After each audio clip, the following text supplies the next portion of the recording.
Hey people, Barakatah.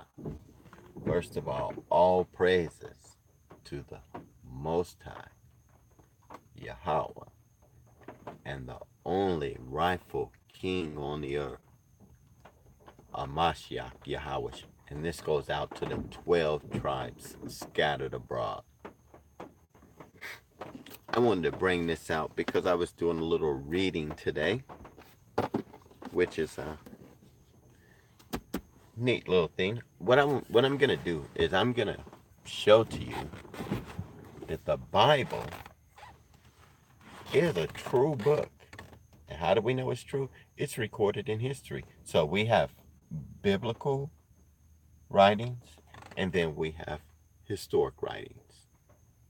So if you don't believe in the Bible, or let's not say you don't believe in the Bible. And this is kind of refresher course for those who let's say if you don't believe in the Bible. I'm going to show you in history, in the world history, that the Bible exists. All right. So what I'm going to do first is I'm going to bring out a couple of scriptures, and then I'm going to flash the book over. This is going to be backwards. And then I'm going to bring out. Now this right here is a Western Humanities, Michigan State University. It's a university book. All right. And we're gonna dabble, verify all that here in a second. So I wanted to bring out two verses, and then we're gonna go into history. All right. So the first, this is gonna be Jeremiah 17:4. This is a heavily. I mean, a lot of people put this scripture out, but we're gonna kind of break it down a little bit and show who the people of the Bible are. And it says, "Thou, even thyself, shalt discontinue from thy heritage which I have given thee, and I shall cause thee to serve thy enemy in a land which thou knowest not, because thou have kindled a fire which shall burn forever." We're not gonna break it down, but we're gonna break it down bit by bit by bit, and then that's what we're gonna really study. All right. So it says, "Even thou." Who haven't read Jeremiah, he's telling even you, Jeremiah. All right. "Even thou shalt discontinue from thy heritage, which I have given thee." So if we go back into Deuteronomy, we'll see the heritage that was given to the Israelites, which will be Deuteronomy 7:6, Deuteronomy 14:2. But that's not. I'm going to show something out of the book about the discontinue of the heritage, and then you have a lot of black people and even Latinos and Native Americans. See, a lot of people want to say that they're not Israel, but they are Israel because you have to go by the scriptures, the curses and the scriptures. It ain't a wish list for, and especially Negroes.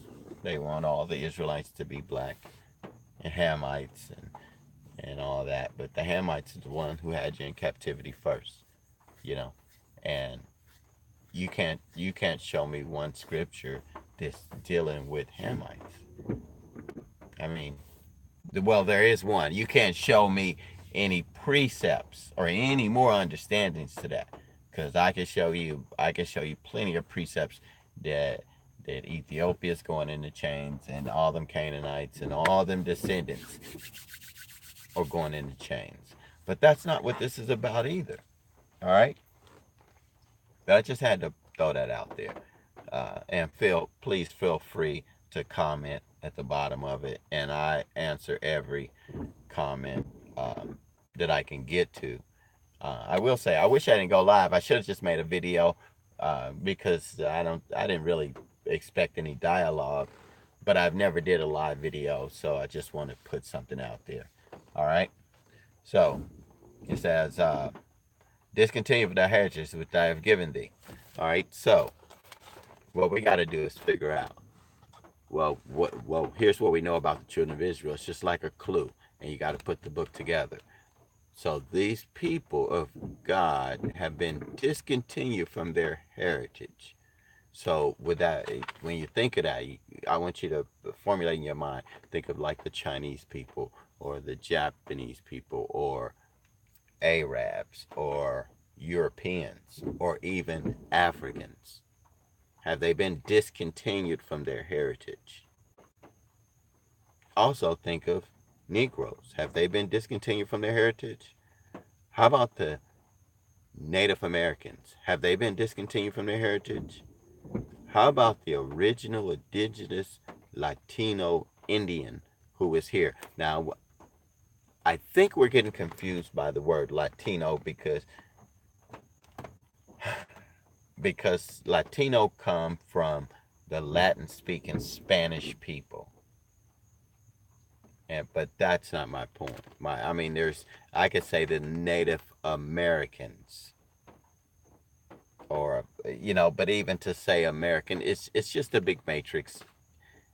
But once you have the understanding, you'll know who these indigenous people who was here, the northern tribe. And if you read the book, and if you care to have an understanding, you will follow their track over here. At the time of Jerusalem, they were already over here. They had already traveled to a distant land, um, and that's for those who just do your research. Is what I'm gonna say. All right, so we're gonna hit this just one more, then I'm gonna continue on, and that shall discontinue from thy heritage. All right, so what we want to do is find out. Keep that in your mind. They discontinue from their heritage. Now we're gonna find out what was the technique God used to discontinue them from their heritage, because he can say it, but what was the technique that was done? All right. Uh, And you see, I'm sitting in my car. I didn't really plan this out, but hopefully it's edifying. All right. So this is going to be Psalms 83 and 1. And it says, "Keep not silence, O God. Hold back thy peace. Hold back not thy peace. And be not still, O God. For lo, thy enemies have taken up a tumult. They that hate thee have lifted up the head." Now this is David, King David, in Psalms. Not that's how you know the Bible's prophecy, because this is coming to pass upon him. You know, the discontinue of the heritage. Who was going to do it? It was going to be the enemies. It was going to be the heathen nations who were going to do this. And just let me finish reading this. It says, "And they shall take crafty counsel against thy people, and consult against thy hidden ones. Uh, they have said, Come, let us cut them off from being a nation. Let us cut them off from being a nation. And thou shalt discontinue from thy heritage which I have given thee." That's Jeremiah 14, 17 and 4. Back to Psalms 83. And it says, "Come, let us cut them off from being a nation, that the name of Israel shall be no more in remembrance. They have consulted together in one consent," meaning all these nations have come together and agreed. So we're talking about, now you see how the Most High worked. He have turned all the hearts of the people against the Israelites. All right. And it says, "And they have come together in one consent, and they are confederate against thee, the tabernacle of Edom, and the Ishmaelites, and the Moabites, and the Hagarenes." So he's naming off all the nations where, if you even if you don't study the Bible, you can go look at the leader nations and find all these names listed there. All right. So so we can see that they were discontinued from their heritage. The people came together to take down Israel. All right. So let's see what modern history has to say about it. And what I'm going to do is I'm going to bring the camera down so you can, and switch the camera around so you can actually see it for yourself. So here, all right. And I'm going to quit saying all right one day.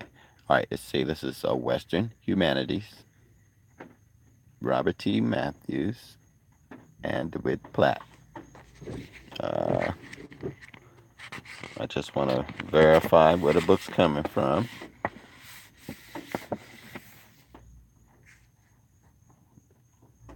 See that? Michigan State University. All right, 5th edition. This is a college course. So anybody can verify this. This is a bona fide. This should be bona fide information, right? If they're serving it up at a college course, it should be bona fide information. So,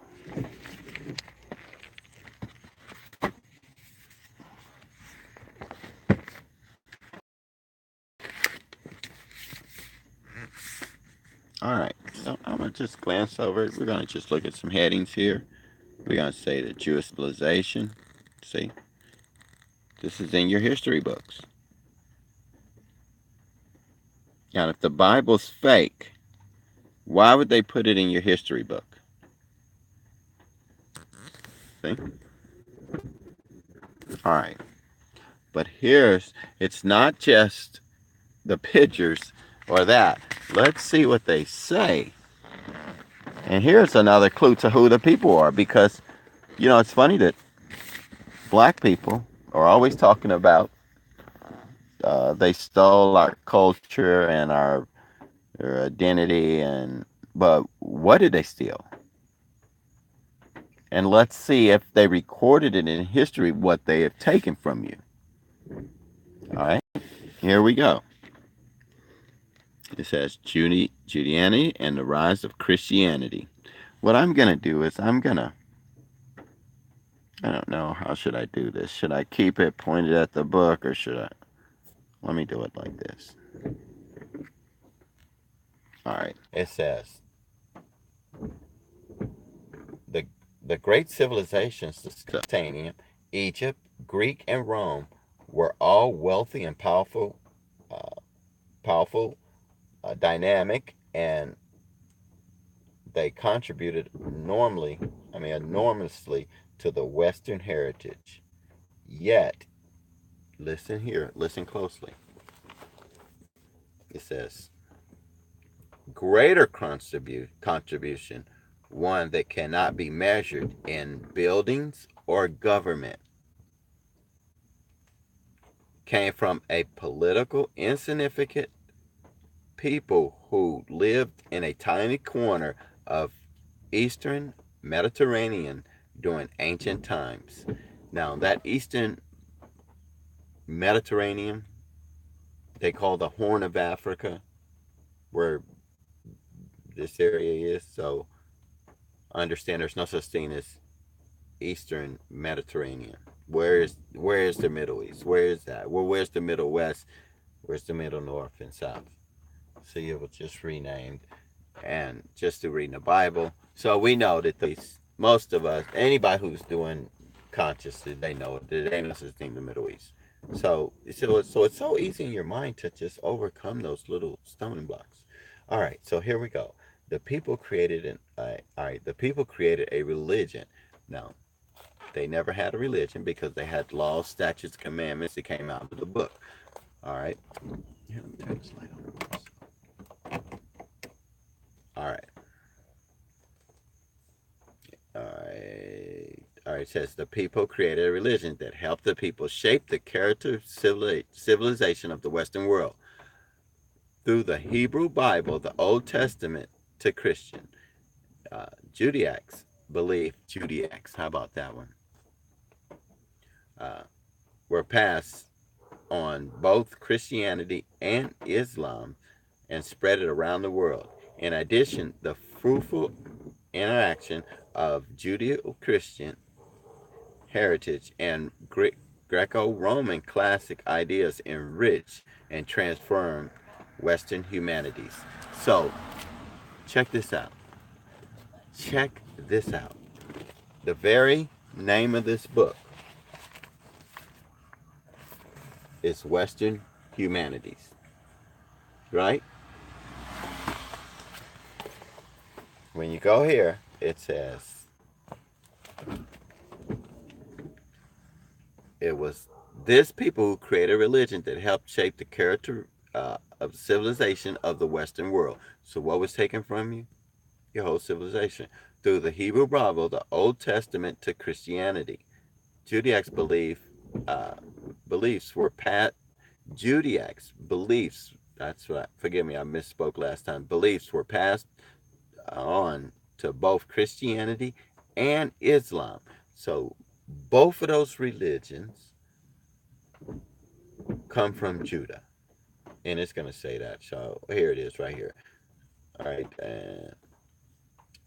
Enrich the transformed Western humanities. All right. So that's the name of the course, talking about how they stole a history from a people and enrich themselves with it. That's the name of the course. All right. Judaism, here we go, people. Judaism is one of the oldest living religions in the world.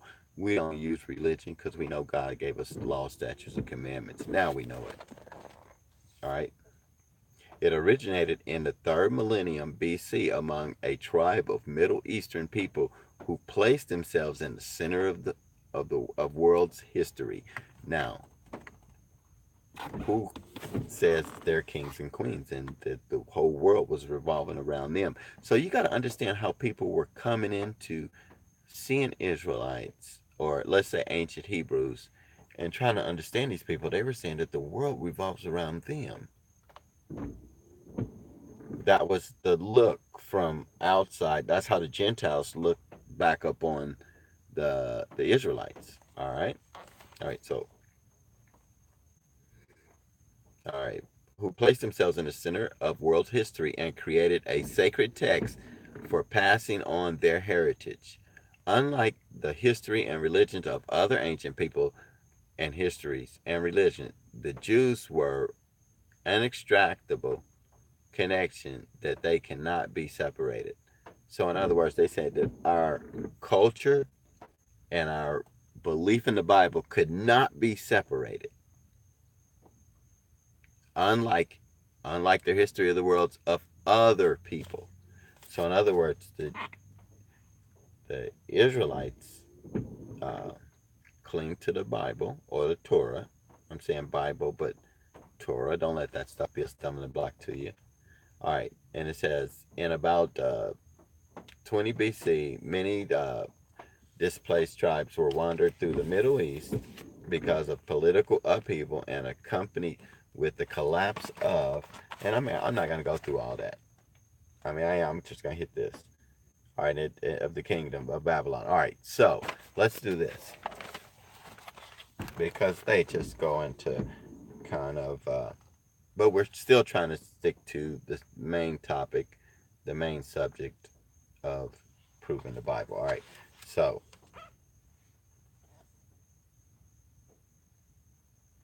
all right, where was this? Just give me a second. Give me a second.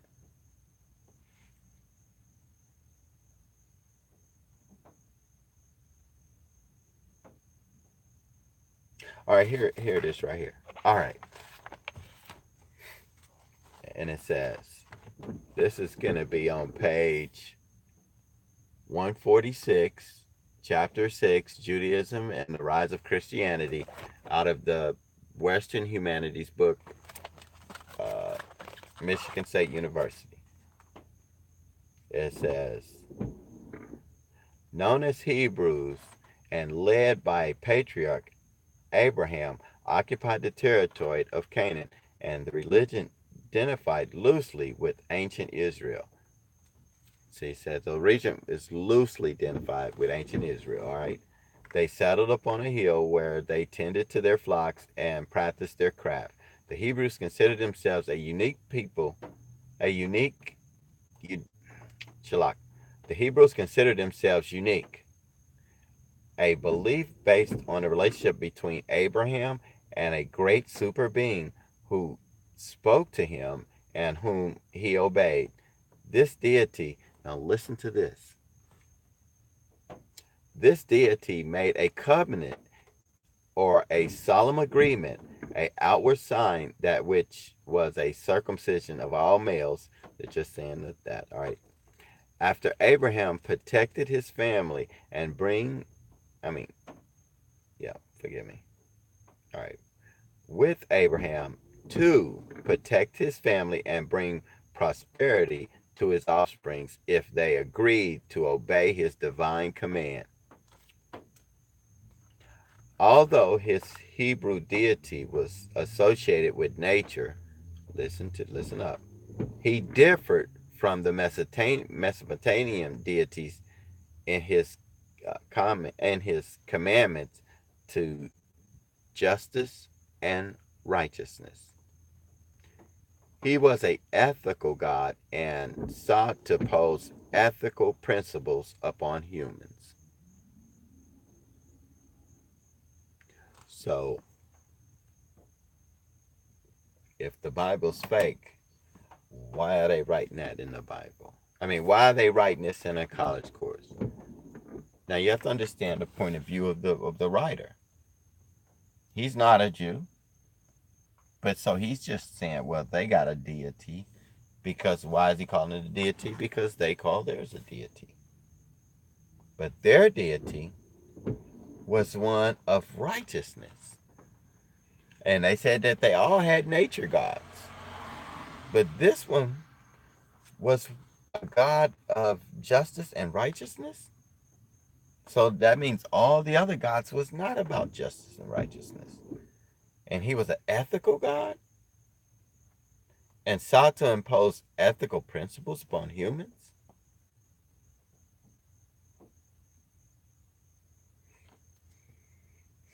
I'm going to end it there. Actually, I could do a lot more, but I really didn't I wish I had planned this a lot better. Because I have another book, too, that I like fiction. This is another good one. Religion of the World. Because it talks about Judaism. It talks about Mesopotamia, Egypt. Well, let's see if Egypt had any gods. Here, let me bring you over here. Let's see if world religion about all that stuff. But let's see. All right, they're gods, they're deities. God of dead, golden tombs, God only. All right, goddess of the sky, love, dance, underworld. See, all this stuff is folly. Look at that.